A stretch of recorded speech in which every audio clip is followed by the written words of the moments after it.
In this episode of Community Heroes, we're going to be featuring the owners and operators of Village Academy School of Agriculture right here in Moneague, St. Anne. At present, I'm waiting for the Director of Community Liaison at the Bureau of Gender Affairs, Miss Nadia McLaren.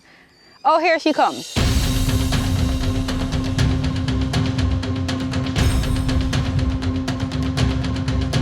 What are you going to be doing here today? The Village Academy is a very important school in rural Jamaica as it relates to helping rural young children to matriculate into getting jobs. They focus on children who are at risk and are particularly wards of the state. We heard about them. The Bureau observes annually International Day of Rural Women. So as part of that initiative, we want to include children, young people. So inquiring through our networks, specifically Jamaica Network of Rural Women Producers, we heard about the Village Academy in 2020, and we've been here ever since. Seeing the amount of work, the gamut of work that they're doing with the young people and the needs that they have, the Bureau have even put them on our COPE initiative, which is Community Outreach or Program Empowerment, for us to help them to offset some of the needs that they may incur, because the students here really need assistance. All right, let's go and take a look at their operation.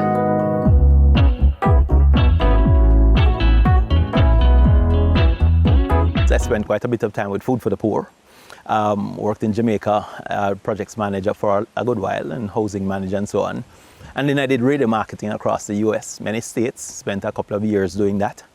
I also worked with Sandals Foundation, project manager again, and I did some work across the region and in Jamaica.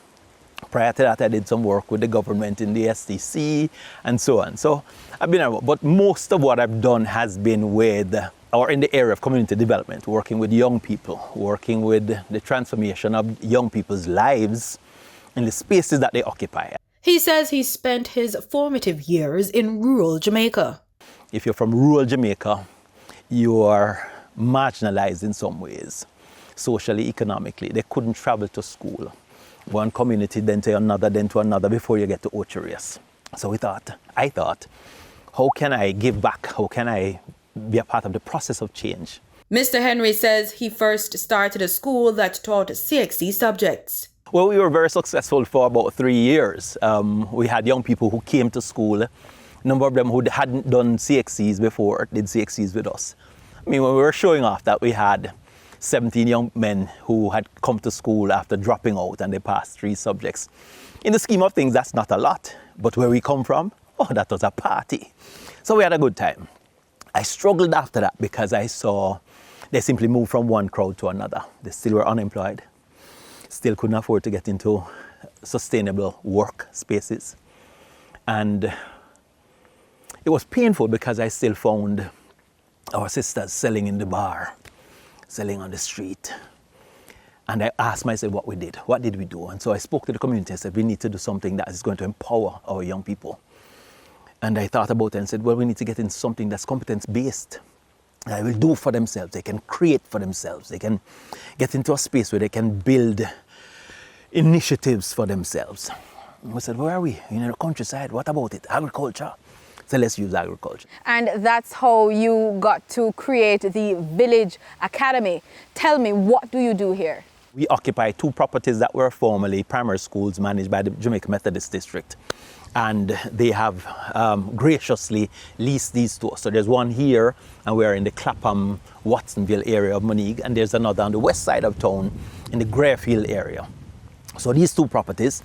Then we have another down the road that we've been working on before COVID. On all of these properties, we have aspects of general agriculture. We're a HEART NSTA Level 2 program in agriculture, general agriculture. So we offer specializations within that. So we'll do agriculture, poultry rearing, crop production, greenhouse production, all of those things. That is in preparation for the youngster, either going into their own enterprise or for continued education.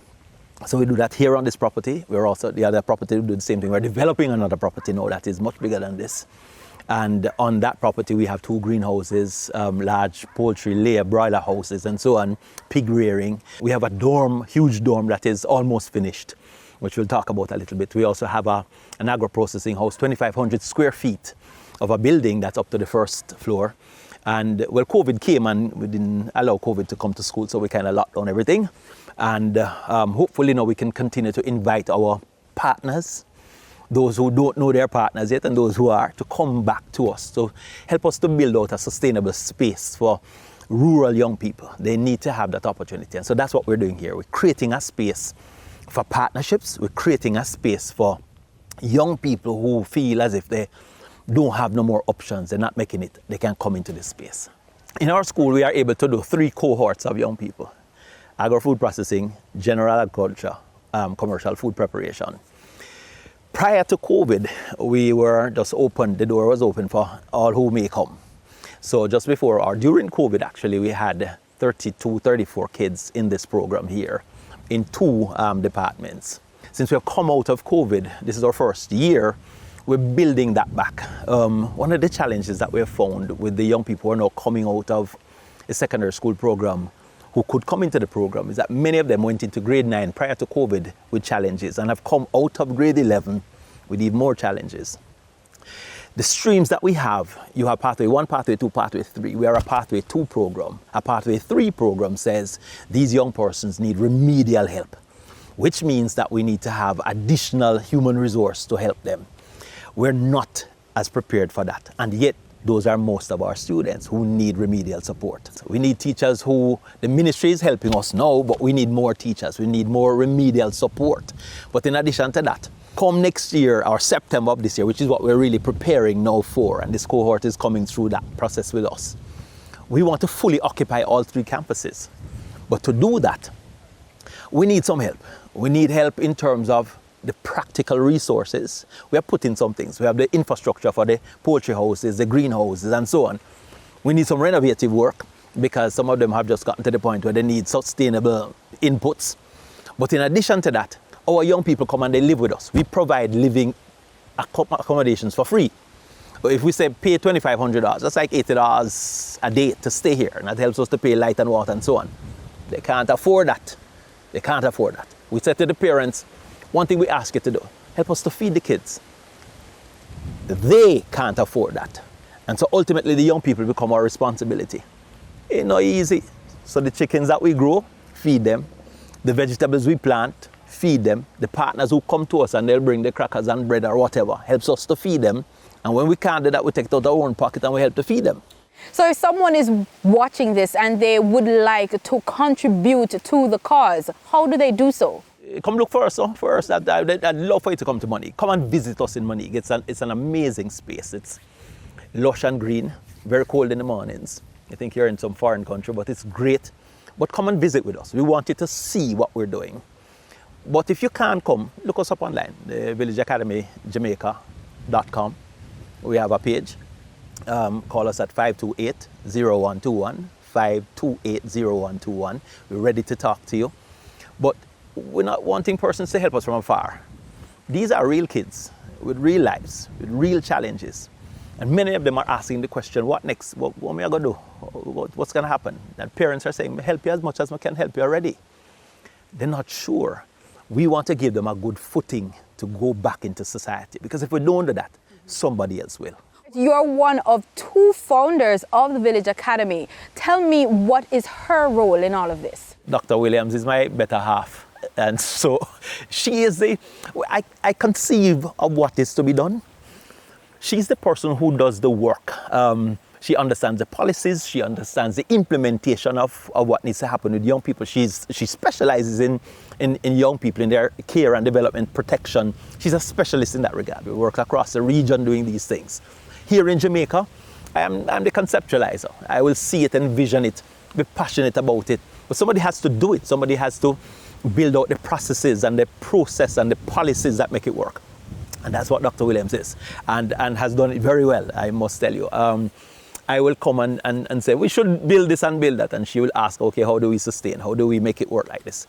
Because ultimately it comes down to the lives of people. It comes down to young people being able to experience a space that is improving their experience, their daily experience of life.